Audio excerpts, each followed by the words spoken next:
우리 한 번 더 찬양하시고 기도하겠습니다. 나는 하나님을 예배하는 예배자입니다.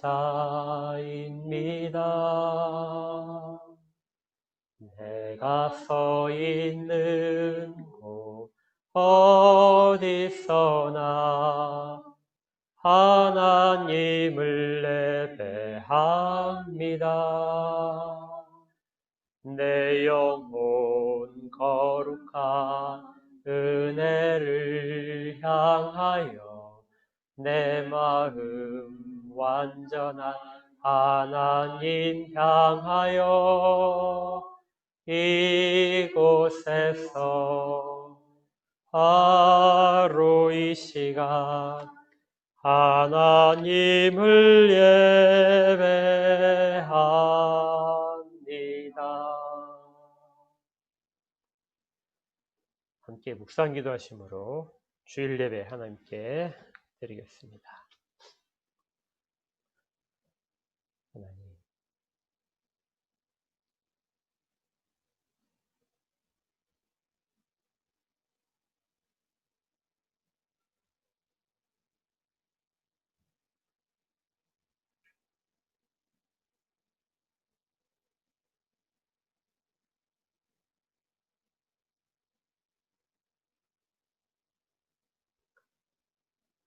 온 땅이 여호와의 크심을 찬양하고 하나님의 은혜 가운데 있음을 기뻐하는 날입니다.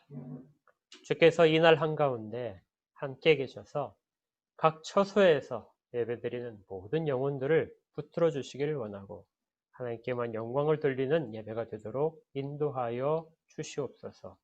예수님 이름으로 기도합니다. 찬송가 3장 찬양하겠습니다.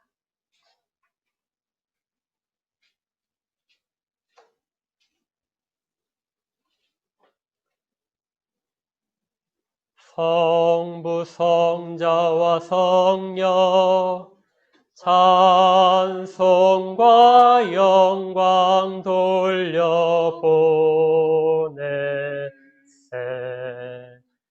태초로 지금까지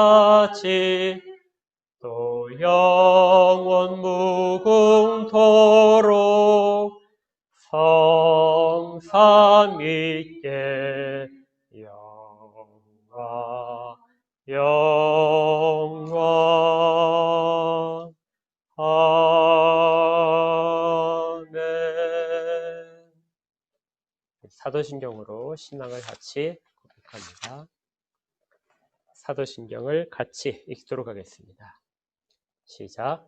전능하사 천지를 만드신 하나님 아버지를 내가 믿사오며 그의 아들 우리 주 예수 그리스도를 믿사오니 이는 성령으로 잉태하사 동정녀 마리아에게 나시고 본디오 빌라도에게 고난을 받으사 십자가에 못 박혀 죽으시고 장사한 지 사흘 만에 죽은 자 가운데서 다시 살아나시며 하늘에 오르사 전능하신 하나님 우편에 앉아 계시다가 저리로서 산자와 죽은 자를 심판하러 오시리라.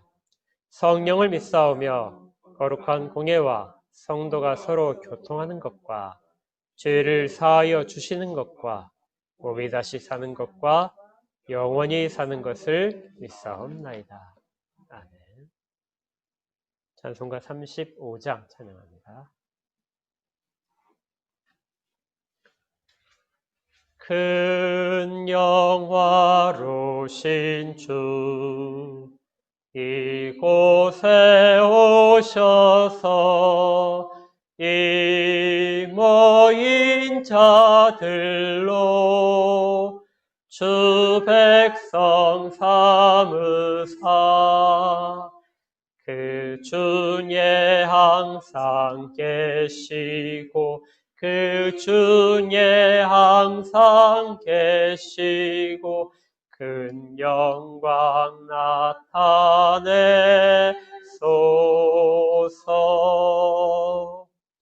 이 백성 기도와 또 예물 드림이 향내와 같으니 곧 받으옵소서. 주 예수 크신 복음을 주 예수 크신 복음을 만 백성 듣게 하소서.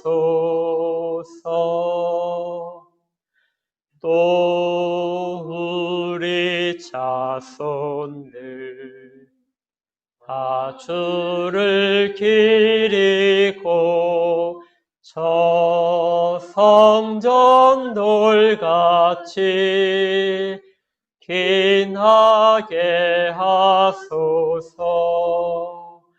주 구원하신 능력을 주 구원하신 능력을 늘 끝날까지 주소서. 주 믿는 만민이 참 진리 지키며 성도들 같이 주 찬송하다가 저 천국 보좌 앞에서 저 천국 보좌 앞에서 늘 찬송하게 하소서. 아멘. 우리 함께 기도하겠습니다. 하나님, 하나님의 크신 이름을 찬양합니다. 어떤 환경과 처지에도 불구하고 영원히 높임을 받으실 주의 이름을 찬양드리오니 주께서 저희를 받으시고 저희의 찬양도 함께 연락하여 주시옵소서. 이 땅 가운데 어려움을 허락하셔서 모든 자들이 힘들어하게 하셨사오니 이 가운데서 주를 발견하게 하시고 세상을 역시 통치하고 계시는 하나님의 섭리를 깨닫도록 인도하여 주시옵소서. 하나님을 알지 못하는 자들이 하나님을 모욕하는 말들이 너무나 많이 퍼져 있는 시기입니다. 이 가운데 주여 믿는 자들을 보호하시고 그들의 입술과 행동을 통하여 주의 이름이 드러나도록 인도하여 주시옵소서. 또 이러한 정상적이지 못한 예배를 드리는 모든 교회들 가운데 주여 긍휼을 더하시고 예배드리는 모든 자가 더 마음을 집중하고 영과 혼이 주를 향하여 하나님 앞에 온전히 서도록 붙들어 주시옵소서. 그리고 이 힘든 시기가 속히 지나갈 수 있도록 주여 도와주시기를 원합니다. 또 이 기간 동안에 저희들의 신앙이 약해지지 않도록 더 말씀과 기도에 전념하도록 그리고 하나님께 간구함이 더 간절해지도록 주님 이끌어 주시옵소서.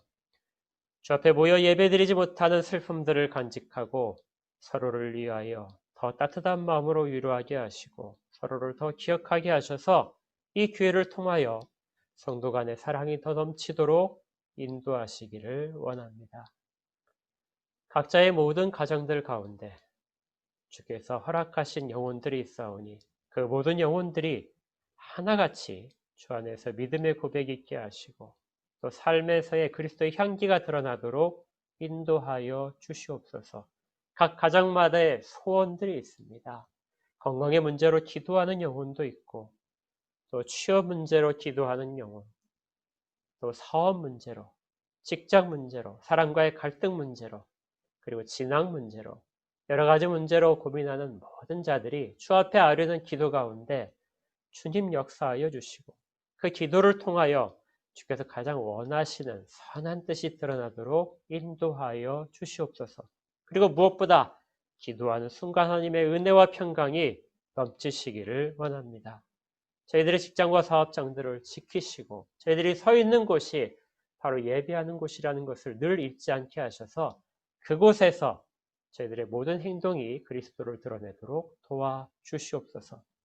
이 땅의 위정자들과 방역을 위하여 힘쓰는 모든 사람들의 건강과 그들의 명철과 지혜들을 지키셔서 이 위기가 그들을 손을 통하여 속히 해결될 수 있도록 인도하시고 또 모든 국민들이 이 일에 각자 동참하여서 각자 역할들을 다하도록 인도하여 주시옵소서.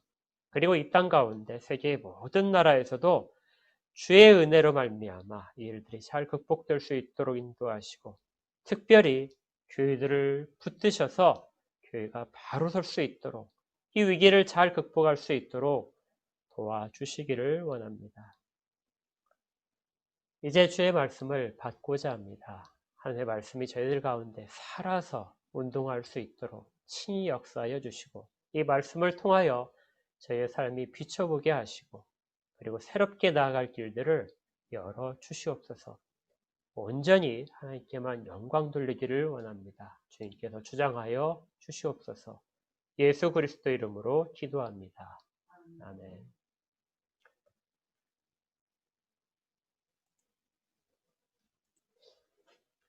하나님의 말씀을 받도록 하겠습니다.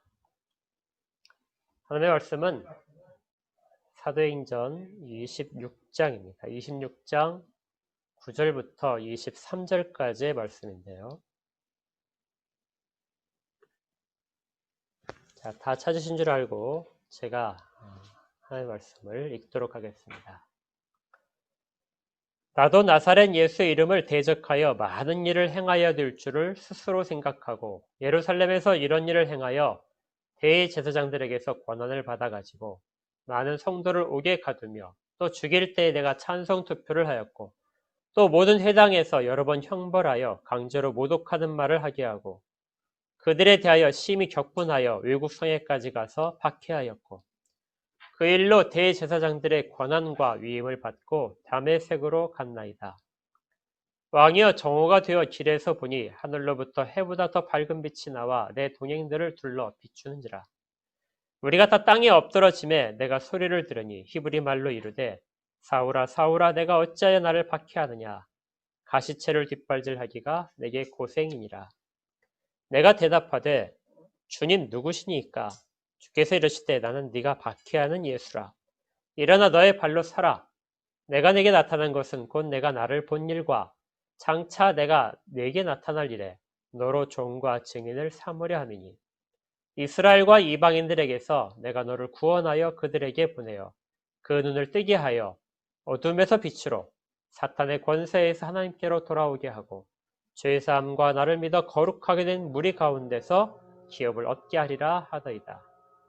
아그리빠 왕이여 그러므로 하늘에서 보이신 것을 내가 거스르지 아니하고 먼저 다메섹과 예루살렘에 있는 사람과 유대 온 땅과 이방인에게까지 회개하고 하나님께로 돌아와서 회개에 합당한 일을 하라 전함으로 유대인들이 성전에서 나를 잡아 죽이고자 했으나 하나님의 도우심을 받아 내가 오늘까지 서서 높고 낮은 사람 앞에서 증언하는 것은 선지자들과 모세가 반드시 되리라고 말한 것밖에 없으니 곧 그리스도가 고난을 받으실 것과 죽은 자 가운데서 먼저 다시 살아나사 이스라엘과 이방인들에게 빛을 전하시리라 함이니이다 하니라.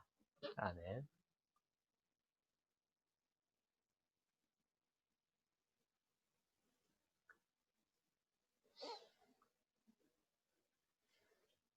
자, 우리가 지난주에 바울이 전한 메시지 하나를 주의 깊게 살펴보았습니다. 그 메시지가 그리스도의 고난받으심과 죽은 자 가운데서 먼저 다시 살아나신 것과 그리고 이방인들과 유대인들에게 빛을 전하신다 하는 이 세 가지 내용이 지난주에 설교의 주요 내용이었습니다.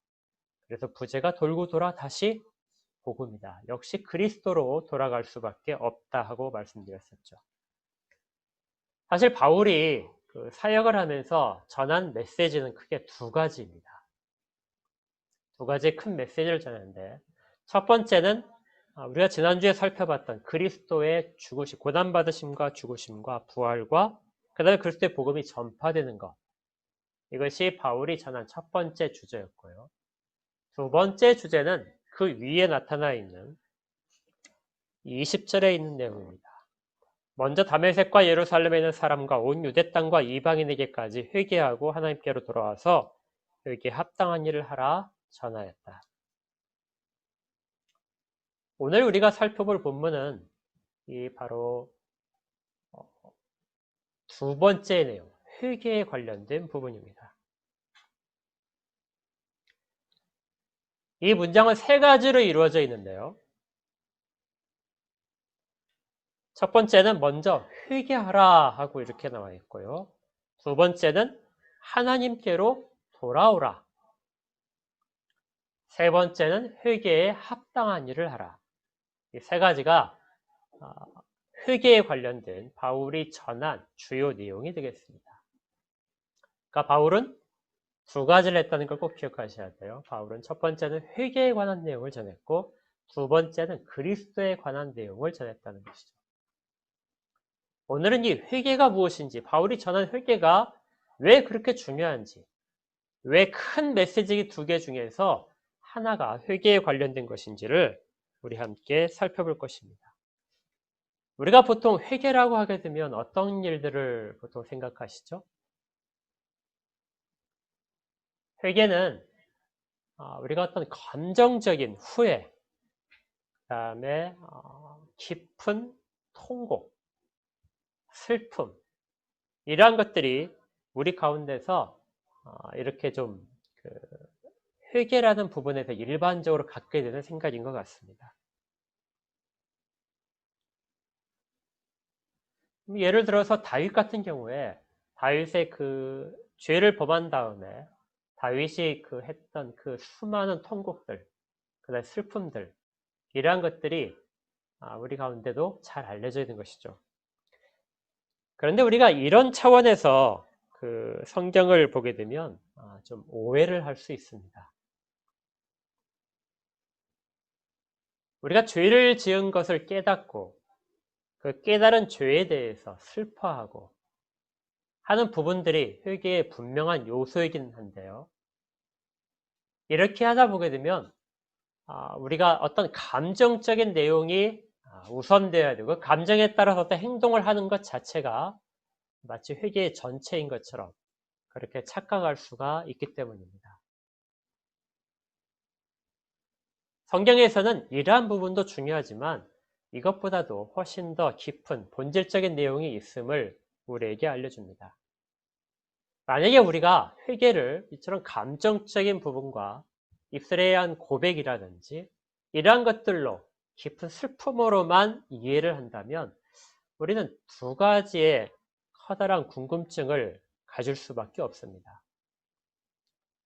첫 번째는 바울을 회개를 외쳤다고 해서 죽일 이유가 없다는 것이죠. 아까 읽은 본문에 따르면 유대인들이 바울을 죽이려고 했던 것은 회개하라, 하나님께로 돌아오라, 회개에 합당한 일을 하라. 이것 때문에 유대인들이 바울을 죽이려고 했다는 겁니다. 그런데 동일한 일을 그 전에 세례자 요한도 했었습니다. 기억하실 겁니다. 예수님이 오시기 전에 세례자 요한이 나타난 사람들에게 회개하라, 천국이 가까웠다. 그런데 그때 사람들이 세례자 요한을 죽이려고 했나요? 심지어 바리새인과 서기관들까지도 세례자 요한에게 나와서 세례를 받았습니다. 그때는 그 세례자 요한이 전한 회개에 대해서 사람들이 잘 받아들였는데 왜 바울이 회개를 외치자 바울을 죽이려고 했을까요? 권위의 차이일까요? 시기의 차이일까요? 또 두 번째, 회개를 이렇게만 이해를 한다면 두 번째 또 하나의 우리에게 주는 궁금점이 있습니다. 바울은 그럼 이런 회개를 했을까요?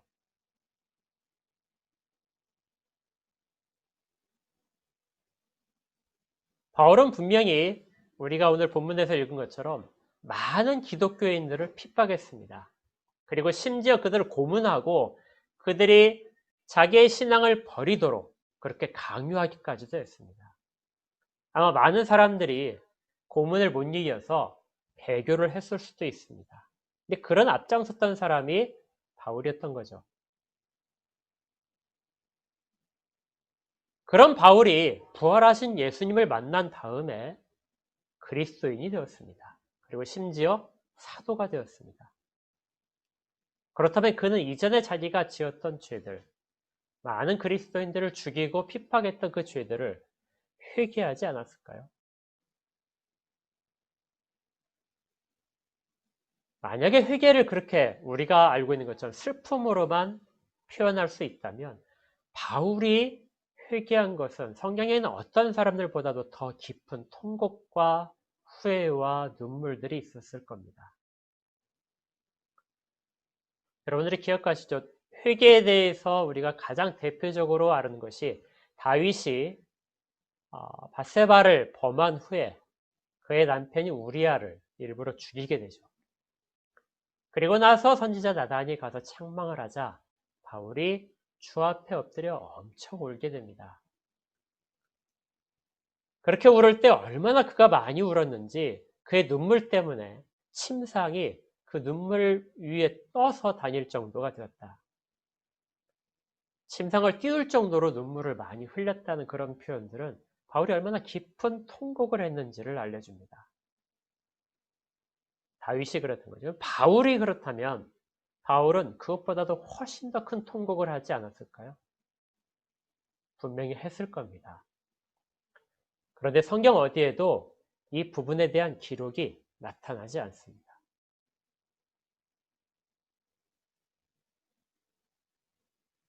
왜 그럴까요? 바울은 다른 사람에게 회개하라고 외쳤는데 자기에 대해서는 자기가 그렇게 깊은 탄식 가운데 있었다는 것을 기록하고 있지 않습니다. 누가가 옆에서 바울을 수행했기 때문에 누가가 기록할 수도 있지만 누가도 역시 그런 일들을 기록하지 않습니다.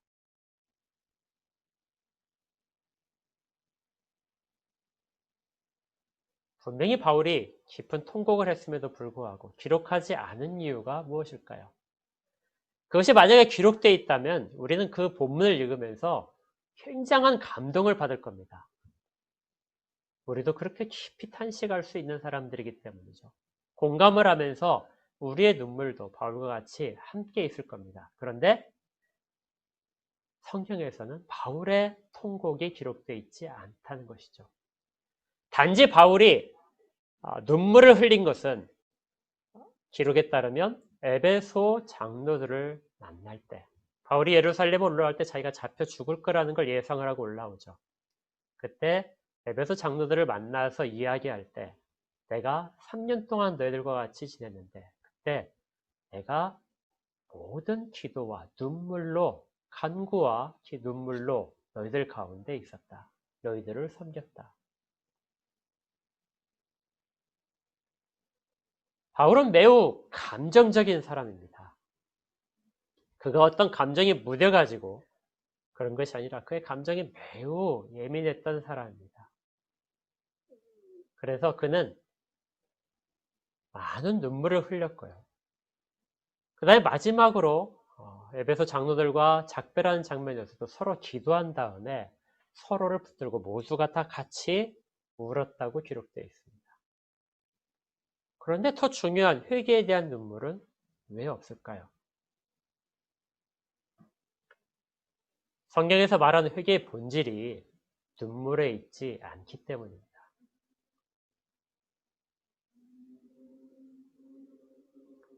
눈물을 흘리고 탄식하고 괴로워하고 그것이 회개의 어떤 중요한 요소이긴 하지만 본질은 아니라는 겁니다.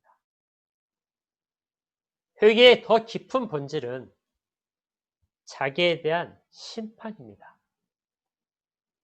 칼뱅이 기독교 강요에서 이 부분을 밝히고 있는데요. 회개란 하나님 앞에서 느끼는 슬픔이다. 그러니까 내 감정이 복받쳐서 우러나오는 그런 눈물 어린 슬픔이 아니라 하나님 앞에서의 하나님을 대면하면서 느끼는 슬픔. 이것이 회개라는 것이죠. 그리고 그걸 경험한 사람들은 그 가운데 자기 심판을 하게 된다. 그 죄라는 것이 내게 얼마나 큰 영향을 미치는가를 깨달으면 내가 죄인이구나 하는 그 심판이 시작된다는 것입니다. 그래서 종말에 하나님 앞에서 받을 심판을 내가 미리 경험하는 것, 이것이 회개에 대한 내용입니다. 그래서 성경은 회개를 눈물을 흘린다, 후회한다가 아니라 돌아선다고 이야기하죠. 회개란 무엇이라고요? 돌아서는 것입니다. 지금까지 내가 옳다고 생각했던 생각과 모든 가치관이나 그러한 것들로부터 떠나서 내가 떠나온 부분으로 돌아가는 것. 이것이 회개입니다. 자, 그렇다면 어디로 돌아가야 될까요? 돌아갈 곳은 하나님께로 돌아가는 겁니다. 이 하나님께로 하나님을 떠난 사람들이 하나님께로 돌아가는 것이 회개이다. 이 개념을 우리가 아주 깊게 생각을 해야 됩니다. 어떤 분들은 회심과 회개가 다르다 이렇게 말씀하시는 분들이 있어요. 여러분들도 아마 들어보셨을 겁니다. 회심은 믿지 않던 사람이 그리스도를 영접하고 그리스도의 제자가 되어서 살아가기로 결심하는 것이 회심이다. 회개는 어떤 율법의 근거에서 하나님의 법의 근거에서 지은 죄에 대해서 내가 뉘우치고 그걸 다시 지지 않겠다고 하는 의지적인 다짐들, 이러한 것들이 회개다 이렇게 이야기하는 사람들이 있는데요. 그런데 그렇지 않습니다. 성경에 보게 되면 여러분들이 한번 성경을 찾아보시면 회심이라는 단어가 전혀 없습니다. 그렇게 번역된 부분이 없다는 것이죠. 단지 유일하게 한글 킹 제임스 버전 성경만 회심이라는 단어가 나오게 됩니다. 일부러 그렇게 구분을 해놓은 것이요. 본래는 회심과 회개가 다르지 않은 것이죠. 왜 그럴까요? 회개라는 것이 본래 하나님을 떠나 있던 사람들이 하나님께로 돌아오는 것이 회개이기 때문에 그렇습니다. 이전에 그가 전혀 주를 믿지 않던 사람이라 할지라도 그 역시 마찬가지로 하나님을 떠나 있던 사람입니다. 그리고 그가 믿는 신자였지만 잠시 동안 주를 떠나서 범죄한 것도 하나님을 떠나 있는 것입니다. 그가 어떤 상태에 이전에 있었던지가 관계가 없고 현재 그가 자신의 상태를 부인하고 하나님께로 돌아오는 것, 그 상태를 가리키는 말이 회개이기 때문에 그렇죠.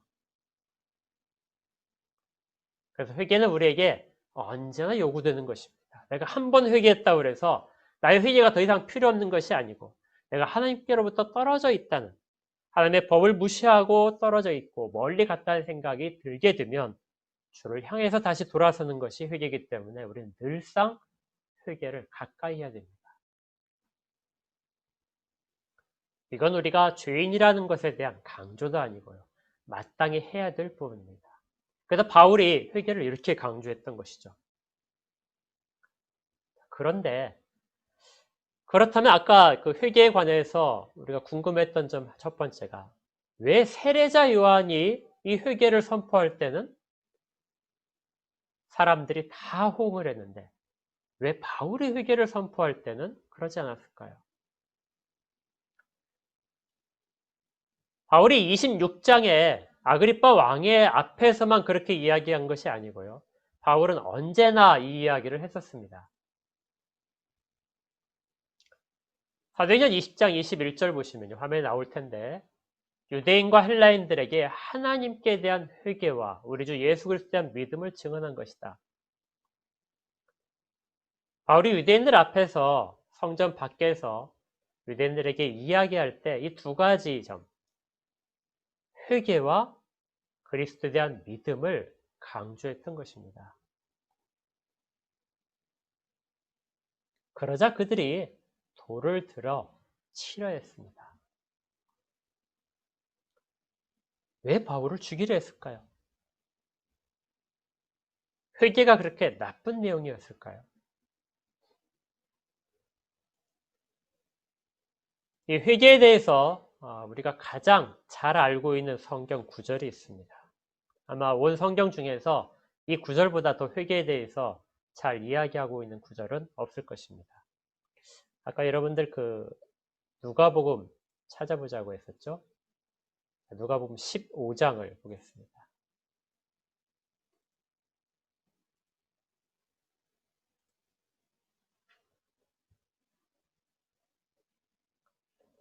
누가복음 15장 11절부터 32절까지의 말씀입니다. 이 중에서 다 읽을 수는 없고요. 여러분들이 그 부분을 책갈피해 놓으셨다가 보시면 되고 중간중간에 제가 알려드리는 구절만 보면 되겠습니다. 11절에 이렇게 시작됩니다. 또 이르시되 어떤 사람에게 두 아들이 있는데 그 둘째가 아버지에게 말하되 아버지여 재산 중에서 내게 돌아올 분깃을 내게 주소서 하는지라. 아버지가 그 살림을 각각 나누어 주었더니. 우리가 잘 아는 이 돌아온 탕자의 비유는 이렇게 시작됩니다. 어떤 아버지에게 아들이 둘이 있었다. 그런데 둘째가 아버지에게 말하되 아버지 재산 중에서 내게 돌아올 부분들을 미리 주십시오. 어떤 주석들은 아버지가 살아계시는데 아버지의 재산을 나에게 물려주십시오 하는 것이 큰 불효이고 죄다. 그래서 이 둘째 아들은 아버지에게 큰 죄를 지었다 이렇게 보통 이야기를 하는데요. 그런데 뒷부분을 보니까 아버지가 이 자식에게 큰 죄를 지는데 꾸짖지 않아요. 그냥 재산을 줍니다. 큰 죄기 때문에 절대 줄 수 없다. 네가 죄를 짓는 걸 내가 방조할 수 없다 하면서 안 주면 좋을 텐데 자식이 달라니까 주었어요. 그래서 어떤 그 학자들은 당시에는 자식이 부모가 살아있을 때 내게 그 재산에 대한 분배를 미리 해주십시오 하고 요청하기도 했다고 합니다. 대신 자기가 그걸 가지고 가서 어떤 일을 하거나 예를 들어 양을 물려받았는데 자기 몫으로 물려받았는데 예를 들어 형은 집을 물려주고 그 양은 재개하십시오. 전 유산의 3분의 1이 자기 걸 테니까 2배가 장남 것일 테니까 3분의 1을 내게 돌려주면 내가 가서 그 일들을 하겠습니다 하고 이렇게 이제 사용하겠다고 아버지한테 제안을 해서 그걸 가지고 장사도 할 수 있고 사업도 할 수 있었다고 합니다. 그런데 문제는 그 재산은 자기 것이 아닙니다. 아버지가 살아있을 동안은 여전히 아버지의 소유물인 것이죠. 나중에 이 둘째 아들이 다 탕진하고 돌아왔을 때 그때 형이 했던 말이 있습니다. 형이 뭐라고 하자면요. 이 동생이 가서 창기들과 아버지의 재산을 허비했다.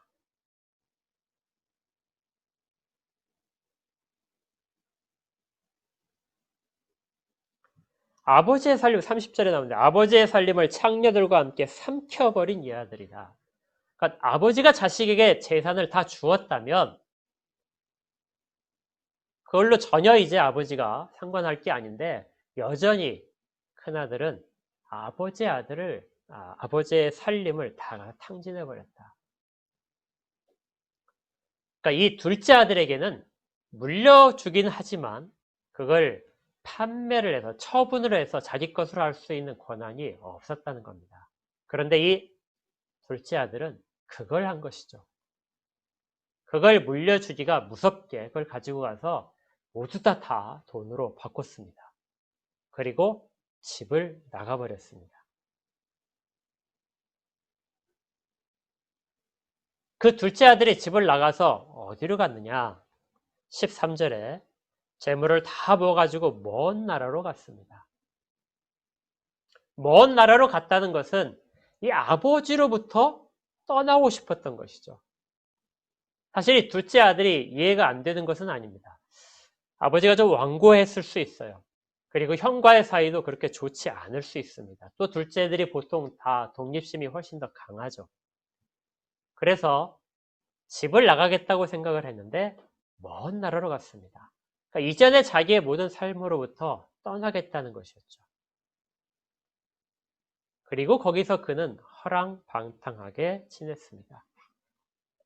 이 말은 유대인으로서 아버지 집에서 있으면서 지켜야 될 모든 것들을 다 부인을 한 것입니다.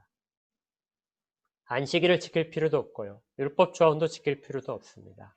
하나님 말씀에 대해서 생각할 필요도 없습니다. 자기가 원하는 대로 무엇이든지 할 수 있는 곳이 먼 나라였습니다. 그런데 이렇게 하다 보니까 재물이 조금씩 사라져서 어느덧 다 사라졌습니다. 그래도 그는 그곳에서 지낼 수 있었습니다. 아직까지 큰 위기는 닥치지 않았어요. 그런데 그 나라에 크게 흉년이 들었습니다. 흉년이 들자 그는 그곳에서 먹고 사는 문제가 심각한 위기를 닥쳤습니다. 비로소 궁핍해졌다. 15절에 가서 그 나라 백성 중 한 사람에게 붙여 사니 그가 그를 들로 보내어 돼지를 치게 하였다. 유대인들은 돼지를 매우 부정한 짐승으로 봅니다. 먹지도 않고 제사의 제물로 사용할 수도 없죠. 그래서 돼지를 치는 사람이 다른 어떤 짐승을 치는 사람보다 훨씬 더 천한 직업입니다. 그러니까 이 아들은 먼 타양에 가서, 먼 외국에 가서 생활하면서 유대인들이 가장 천하게 생각하는 그런 처지에 들어갈 수밖에 없었다는 것이죠. 그게 먹고 살기 위해서입니다. 그리고 돼지가 먹는 그것조차도 자기에게는 마음껏 먹을 수 없는 형편이 되었던 것이죠. 정말 비참한 상황이 되었습니다. 이렇게 하자 그가 스스로 돌이키게 됩니다. 내 아버지에게는 양식이 풍족하다. 그리고 품꾼들이 얼마든지 굶주리지 않고 풍족하게 먹는다. 그런데 나는 여기서 죽고 있구나. 그는 일어나 아버지께로 가기로 결심을 합니다. 그리고 결심을 하고 나서 아버지한테 가서 할 말을 자기가 준비하죠. 19절입니다. 지금부터는 아버지의 아들이라 일컬음을 감당하지 못하겠나이다. 나를 품꾼의 하나로 보소서. 이것이 그가 준비한 멘트입니다. 이렇게 해서 아버지께로 돌아가자. 그는 돌아왔습니다. 그런데 아직 거리가 먼데도 불구하고 아버지가 그를 알아보고 측은히 여겨서 달려왔습니다. 그리고 목을 맞추고 입을 맞췄습니다. 자, 아들이 이제 준비한 멘트를 할 타임이죠. 아들이 이르되 아버지 내가 하늘과 아버지께 죄를 지었사오니 지금부터는 아버지 아들의 일컬음을 감당하지 못하겠나이다. 자, 그런데 이 둘째 아들이 여기까지 말을 한 건 다 하지 못한 겁니다. 아까 준비했던 멘트가 있었죠. 지금부터는 아버지 내가 하늘과 아버지께 죄를 지었사오니 지금부터 아버지 아들이라 일컬음을 감당하지 못하겠나이다. 그리고 나서 나를 품꾼의 하나로 보소서. 나를 품꾼의 하나로 써주십시오 하는 말입니다. 그런데 이 말을 하기도 전에 중간에 아버지가 아버지 아들이라 일컬음을 감당치 못합니다 하고 이야기하자 아버지가 종들에게 이르되 제일 좋은 옷을 내어주고 입히고 또 손에 가락지를 끼우고 발에 신을 신겨라.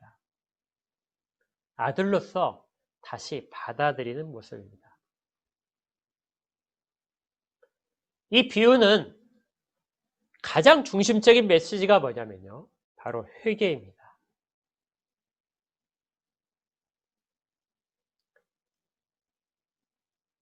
우리가 읽지 않았지만 앞에 10절에 이렇게 시작된 부분이 있었습니다. 내가 너희에게 이르노니 이와 같이 죄인 한 사람이 회개하면 하나님의 사자들 앞에 기쁨이 되느니라. 이 비유는 무엇에 대한 내용이라고요? 회개에 대한 내용입니다. 그런데 앞에 나와 있던 두 개의 비유가 같이 있었습니다. 이것도 역시 회개에 대한 비유인데요. 첫 번째 비유는 우리가 잘 알듯이 잃은 양의 비유입니다. 두 번째 비유는 드라크마에 대한 비유입니다. 은화죠. 이 두 비유, 양과 드라크마는 잃어버렸을 때 그들이 스스로의 힘으로 돌아올 수 없는 자들을 말합니다. 그럴 때는 주인이 어떻게 하죠? 그것들을 찾아 나섭니다. 그들이 돌아올 힘이 없기 때문에 그렇죠. 그런데 이 세 번째 비유인 둘째 아들의 비유에서는 아버지가 찾아 나가지 않습니다. 왜냐하면 그 자식은 스스로의 힘으로 돌아와야 되기 때문에 그렇죠. 아버지는 기다릴 뿐입니다. 그리고 환경이 변해서 둘째 아들이 돌아올 수밖에 없는 환경으로 만들어가게 되죠. 그리고 둘째 아들이 마침내 돌아오게 됩니다. 자, 그런데 이때 둘째 아들이 돌아와서 울었나요?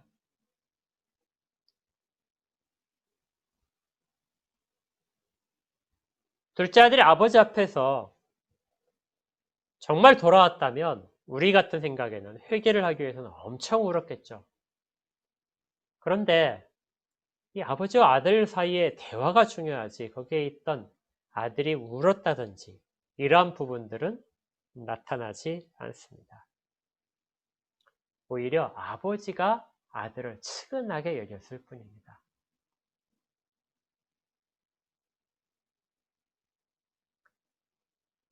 이 회개의 비유에서 주님께서 말씀하시는 회개에 대한 가장 중요한 것은 그가 돌아서는 것이다. 어디로요? 아버지의 집으로. 그래서 아까 우리가 읽었던 본문에서 사도행전 26장 20절에서 바울이 외쳤던 내용입니다. 회개하고 어떻게 하라고요? 하나님께로 돌아와라. 하나님께로 돌아오지 않고 자기의 지금 현재 처지를 부인하고 후회를 한다고 해서 그걸 회개라고 할 수 없습니다. 아무리 눈물을 많이 흘려도 회개라고 할 수 없습니다. 그는 아버지께로 돌아와야 됩니다. 이것이 회개에서 연속되는 내용이죠. 우리가 일반적으로 죄를 짓게 되면 어떤 그 태도를 가지냐면요. 죄가 처음에 들어왔을 때를 살펴보게 되면 아담과 하와가 하나님이 금하신 명령을 어겼었습니다. 창세기 3장에 나오는데요. 창세기 3장 12절에 아담을 하나님이 부르셨습니다. 자, 죄를 지은 다음에 아담과 하와가 어떻게 했죠? 두려워서 숨었습니다. 하나님이 동산을 거니시는 소리를 듣고 두려워서 숨었죠. 죄를 지은 모든 사람들이 사실은 두려워서 숨게 됩니다. 피하고 싶은 것이죠. 우리 일반적으로도 우리가 만약 어떤 사람에게 죄를 지었다면 피하고 싶죠. 그리고 조금 더 어쩔 수 없이 마주치게 되면 그 다음에 어떻게 하게 됩니까?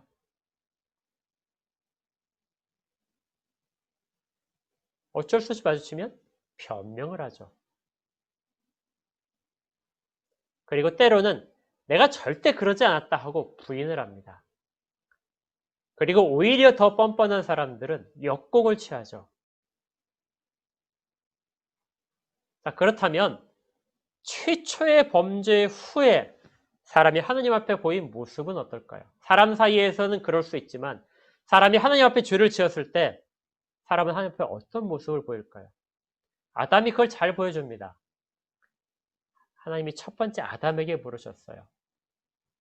네가 왜 그걸 내 명령을 어겼느냐? 그러자 아담이 이르되 하나님이 주셔서 나와 함께 있게 하신 여자 그가 그 나무의 열매를 내게 주므로 내가 먹었나이다. 무슨 내용이죠? 내가 잘못한 것이 아니고 여자가 나한테 줬습니다. 변명을 하고 있는 것이죠. 그런데 그 여자는 정말 앞에는 담아서는 안 될 내용을 또 담고 있습니다. 하나님이 주셔서 나와 함께 하도록 만드신 여자, 그 여자가 내게 줬습니다. 내가 지금 죄를 지은 것이 누구에게서부터 원인이 있다고요? 하나님에게 원인이 있습니다. 하나님이 여자에게 그것을, 여자를 나에게 주시지 않았다면 내가 이렇게 했을 리가 없죠. 그 여자가 준 걸 나는 먹은 것밖에 없습니다. 하와는 어떻게 했죠? 뱀이 꾀해서 먹었습니다. 뱀은 하나님이 창조하신 거잖아요. 결국 모든 것들은 하나님이 하셨기 때문에 이런 상황이 된 겁니다. 하고 이야기를 하게 됩니다. 이렇게 변명을 하는 자들은 하나님 앞에서 변명을 하게 되면 하나님께 돌아올 수가 없습니다. 그런데 이 둘째 아들은 돌아오게 됩니다. 이것이 주께서 택한 자들, 주께서 자녀라고 처음부터 정하신 자들의 모습인 것이죠. 아무리 힘들어도 돌아오지 않게 됩니다. 자, 그렇다면 이런 질문이 또 하나 들어올 수 있죠. 너무 좀 이기적이지 않은가? 자기 마음대로 마음껏 즐기고 나서 굶어 죽게 생기니까 아버지한테 돌아오면은 그건 너무 이기적인 사람 아닌가? 만약에 이 둘째 아들이 돌아와서 아버지 집에서 있다가 또 어느 순간에 재산을 조금씩 모았다가 또 돈이 되게 되면 다시 집을 나갔다면 이 아들이 그러면 회개하고 돌아온 것일까요? 절대 아니죠. 회개는 단순히 후회하고 자기 의지적으로 고백해서 죄를 고백하는 것뿐만이 아니라 아버지께로 돌아오고 하나님께로 돌아오고 그 다음에 회개에 합당한 일을 해야만 그것이 진정한 회개가 됩니다. 회개에 합당한 일, 그 아버지 집에서 자기가 이제 회복된 것을 가지고 기쁨으로 또 헌신적으로 아버지와 집안을 섬기는 것, 이것이 그 둘째 아들이 해야 될 일인 것이죠. 그래서 성경에서 우리가 보게 되는 내용 중에 이 아버지 앞에서 하는 내용이 나타나게 됩니다. 유대인과 헬라인들에게 하나님께 대한 회개와 우리 주 예수 그리스도에 대한 믿음을 증언한 것이다. 20장 21절은 이렇게 문장을 이야기했고요. 사도행전 26장 20절에서는 유대 온 땅과 이방인에게까지 회개하고 하나님께로 돌아와서 회개에 합당한 일을 하라 전했다. 회개에 합당한 일이 무엇일까요? 어떤 사람들에게 너그러워지는 걸까요? 사랑이 더 많아지는 걸까요? 아니면 구제를 더 많이 하는 것입니까?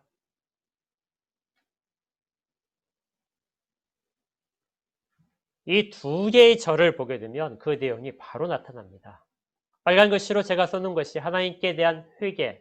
이것은 사도행전 26장의 표현대로 따지면 회개하고 하나님께로 돌아와라. 이 말과 같습니다. 그리고 뒤에는 내용이죠. 회개에 합당한 일을 하라. 이것이 사도행전 20장에서는 우리 주 예수 그리스도에 대한 믿음입니다.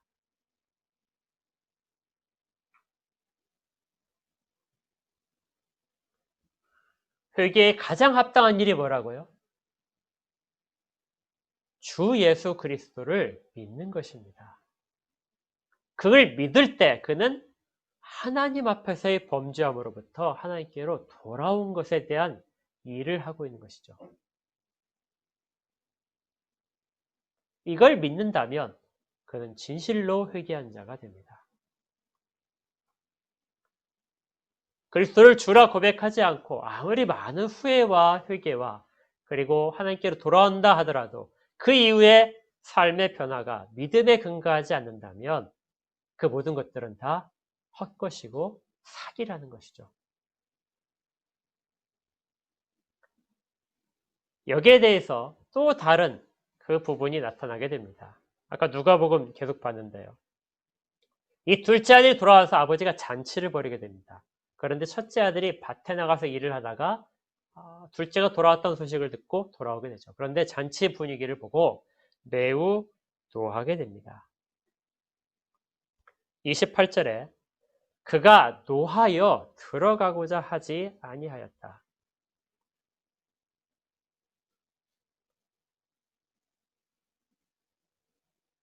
그는 아버지 앞에서 노했습니다. 그는 지금까지 아버지 집에 정말 열심히 일을 하고 아버지와 항상 같이 지냈는데 이 둘째 아들에 대한 아버지의 처분을 보고 매우 노했습니다. 어떻게 그렇게 받아줄 수 있습니까? 그런데 아버지가 하신 말씀이 있어요. 32절에 이 내 동생은 죽었다가 살아났다. 내가 잃었다가 얻은 자이다. 그러니까 내가 어떻게 즐거워하지 않고 기뻐하지 않겠느냐.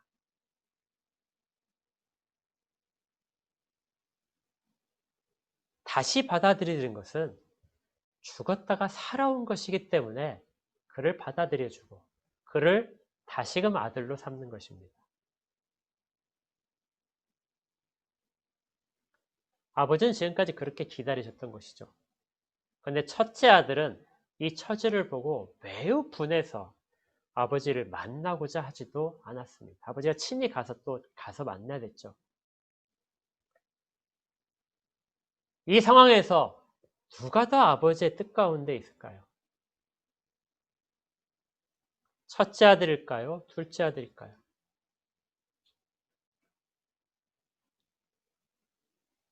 이 상황은 둘째 아들이 아버지의 뜻 가운데서 가장 가까이 있게 됩니다. 첫째 아들은 아버지의 모든 것들을 사실은 물려받았습니다. 이미 둘째가 재산을 분배받을 때 첫째도 물려받았어요. 12절에 둘째가 이렇게 이야기했을 때 아버지가 그 살림을 각각 나누어 주었다. 그러니까 첫째도 자기의 재산을 다 받았습니다. 받았지만 그는 여전히 그 부분에 대해서 누리지를 못하고 있다는 상황이었죠. 아버지를 잘 모르고 있었습니다. 왜 내게는 잔치를 베풀어 주지 않습니까? 근데 사실 내게 있는 나머지 모든 것들은 다 네 거야. 네가 얼마든지 할 수 있었어. 그걸 알지 못해서 노했던 것이죠. 이 상황에서 또다시 회개해야 될 자는 바로 첫째 아들이었습니다. 그래서 주님이 말씀하실 때 이 비유 자체는 바리새인과 서기관들에게 죄인이 회개하는 것에 대한 내용을 전하시면서 바리새인과 서기관 너희들도 회개해야 된다 하고 말씀을 하신 것이죠. 그래서 이런 이중적인 회개가 그 가운데 있었던 것입니다. 그리고 그 가운데 결국 담아내시는 것은 나를 믿어야 되는 것. 주 예수 그리스도를 믿는 것이 바로 그 회개에 합당한 일이라는 것입니다.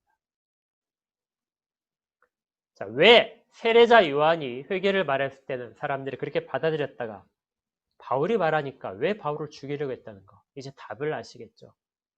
바울은 회개가 예수께 돌아오는 것이라고 이야기했기 때문에 그렇습니다. 그리고 예수를 믿어야만 너희가 진심으로 회개한 것이다. 예수를 인정하지 않는 유대인들에게는 죽여야 될 일이 됐던 것이죠. 이것이 바울이 한 모든 일생을 거쳐서 했던 중요한 메시지였습니다. 바울은 그러면 눈물을 흘리지 않아도, 바울이 통곡을 하지 않아도, 그것이 기록되지 않아도 그의 삶 속에서 바울이 얼마나 깊은 회개를 했는지를 우리가 발견하게 됩니다. 바울이 어떻게 했다고 그랬죠?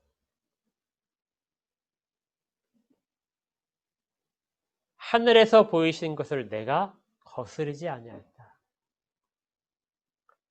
주께서 바울에게 말씀하신 것들을 내가 전혀 거스르지 않았다. 한 번도 내가 거절을 하지 않았다.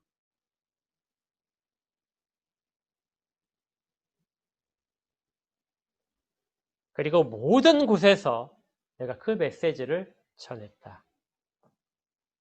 22절에는 하나님의 도우심을 받아 내가 오늘까지 시기적으로 오늘까지 내가 계속해서 그 내용을 증언하고 있다. 누가가 사도행전에서 바울의 회개를 이야기하는 것은 바로 이 부분입니다. 바울이 얼마나 크게 회개를 했는지, 그것은 그의 이후에 이루어진 모든 행동으로 증거된다는 것이죠. 우리가 회개란 말을 많이 사용합니다. 그리고 눈물을 흘리는 것도 중요한 요소이긴 분명합니다. 그렇지만 그 방향성, 하나님께로 돌아오는 것, 그리고 하나님이 원하시는 일을 하는 것, 하나님이 가장 원하시고 기뻐하는 일은 주 예수 그리스도를 믿는 것이라는 것. 그래서 회개는 믿음과 연결이 됩니다. 이 일들을 주님이 친히 주장하고 계십니다. 그래서 우리 가운데서 이루어내고 계시죠. 오늘 온라인으로 예배를 드리면서 우리 마음 가운데 상당히 많은 생각들이 있을 줄 압니다. 오죽하면 이런 상황이 되었을까? 우리의 믿음이 부족한 것은 아닌가?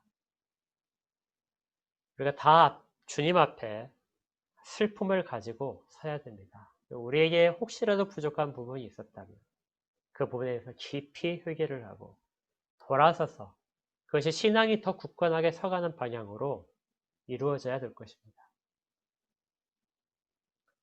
이러한 소원하는 마음들이 우리 모두에게 있기를 원합니다. 그 깊은 회개 가운데 더 주님에 대한 신앙이 깊어질 것을 믿습니다. 주께서 그렇게 친히 인도하고 계시기 때문입니다. 주님은 지금도 우리를 이끌고 계십니다.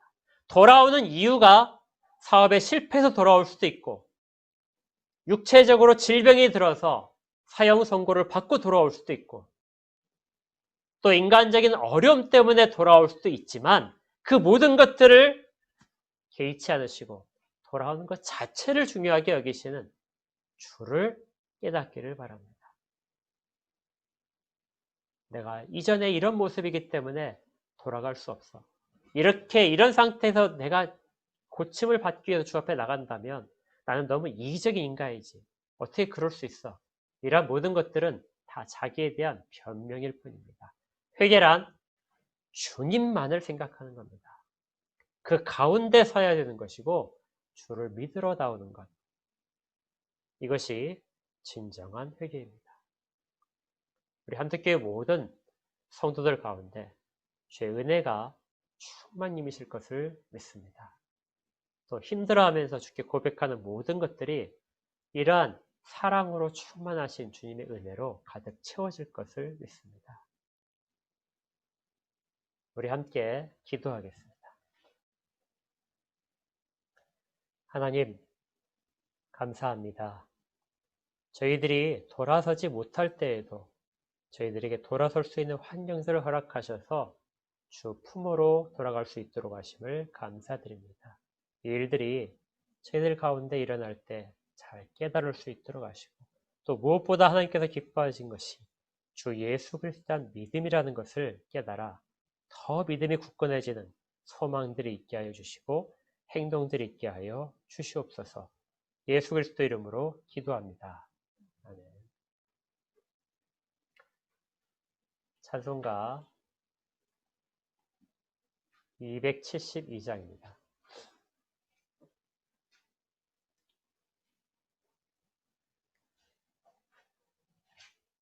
고통의 멍에 벗으려고 예수께로 나갑니다. 자유와 기쁨 베푸시는 주께로 갑니다. 병든 내 몸이 튼튼하고 빈궁한 삶이 부해지며 죄악을 벗어버리려고 주께로 갑니다. 낭패와 실망 당한 뒤에 예수께로 나갑니다. 십자가 은혜 받으려고 주께로 갑니다. 슬프던 마음 위로받고 이생의 풍파 잔잔하며 영광의 찬송 부르려고 주께로 갑니다. 교만한 마음을 내버리고 예수께로 나갑니다. 복 되신 말씀 따르려고 주께로 갑니다. 실망한 이 몸 힘을 얻고 예수의 크신 사랑받아 하늘의 기쁨 맛보려고 주께로 갑니다. 죽음의 길을 벗어나서 예수께로 나갑니다. 영원한 집을 바라보고 주께로 갑니다. 멸망의 포구에어 나와 평화의 나라 다다라서 영광의 주를 배우려고 주께로 갑니다. 아멘. 자, 헌상은 온라인으로 하는 것으로 대신하겠습니다. 함께 기도하겠습니다. 하나님, 주의 은혜를 생각하며 저희를 담아 예물을 하나님께 드렸습니다. 이 예물들 가운데 주여 저희들이 담겨있게 하시고 저희들의 인생들과 결심들이 담겨있게 하여 주시옵소서. 무엇보다도 믿음의 고백들이 이어지는 예물이 되도록 인도하여 주시옵소서. 또 드린 모든 손길들이 이 땅 가운데 궁핍하지 않도록 지키시고 혹시라도 어려움이 찾아온다면 그 일들로 인하여 주의 믿음이 더 굳건해지도록 보답하여 주시옵소서. 이제는 우리 구주 예수 그리스도의 은혜와 하나님 아버지의 크신 사랑하심과 성령님의 내주하시며 교통하시고 인도하시고 위로하시는 은혜가 모여 예배드린 자들과 또 온라인으로 예배드린 모든 자들과 지금도 각처에서 주의 이름을 부르며 믿음을 굳건히 지키고자 모색하는 모든 자들 가운데 영원까지 함께 있을지어다. 아멘. 예, 바로 교회 소식 알려드립니다. 처음 온라인으로 예배드렸기 때문에 굉장히 좀 어색한 부분도 있고 익숙하지 못한 부분이 있었습니다.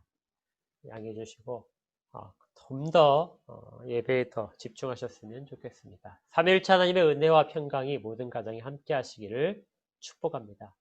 모여서 예배하지 못하는 것이 하나님 앞에 얼마나 큰 슬픔인지를 생각하시어 말씀 묵상과 기도에 더 힘을 기울이시기 바랍니다. 코로나19로 어려움에 처한 모든 일들과 특별히 교회를 위하여 더 기도를 부탁드립니다.